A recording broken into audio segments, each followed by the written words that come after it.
Up next on the show, we have the makers of Mystery of the Night, which is world premiering at Fantasia. It's a folkloric colonial dream that is absolutely fantastic, and I think that our audiences are freaking out about and will freak out about. I'd like to introduce the director and our two actors. I'm Adolfo, this is Solenn and Ben. Yeah. For you guys as actors kind of coming into the story, you're blending so many different elements. This is based on history, but it's also rooted in fantasy. How do you kind of find that compromise between these two very different worlds to kind of ground your performances? Well, I had to study like a lot of Animal Planet since I was raised by 3 mythical creatures that are animals in general. So there's a wild cat, a sage, and a wild boar. So I had to kind of, and I don't speak the entire movie. So I only speak through sounds, like animal-like sounds. And even when we had to have our intimate scenes together, I actually had to study the way animals do it, like on Discovery Channel. So yeah, it was tough, and I think it's something very different from what I'm used to. I do a lot of comedy in the Philippines, so this was definitely a challenge and something I wanted to explore and also share what we believe in the Philippines, because we have a lot of mythical creatures like the aswang, the manananggal, which are half-bodied women that eat fetuses. We have the duendes, the dwarves.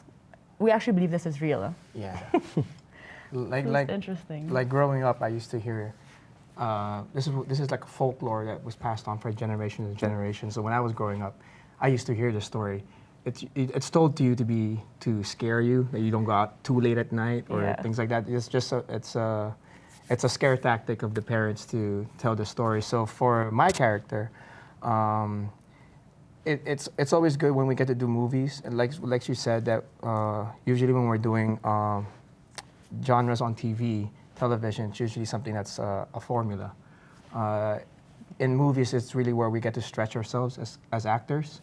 So there's really the intimacy of the movie between the two characters is already challenging. And then to have to speak in an archaic Filipino language is also very challenging. And yeah, just the whole setting, the way they move, the way we're dressed, we really have to take a lot of the modern Filipino out of us and try to go back into a time where it's simpler and a lot more, how do they deal with heartbreak, how do they deal with tension or pressure by the social norms, society. So a lot of that comes into play.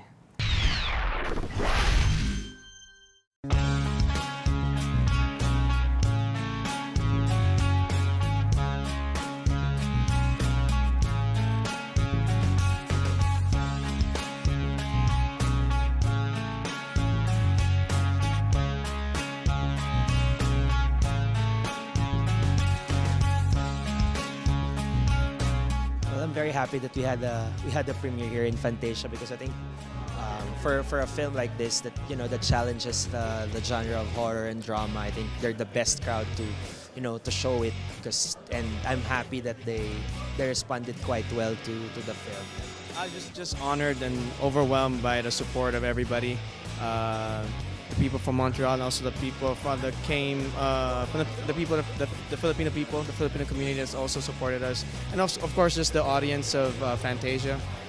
It's really an honor for us to have a first screening here with you guys, because I think if anyone's going to appreciate this film, it was going to be the people that attend this festival. So thank you. Me also very overwhelmed by everyone that showed up, like full house, and I really enjoyed the question part at the end, and all the questions were very interesting. I'm happy that everyone got to learn a little bit about our culture also and our beliefs in the Philippines, and I think they got it.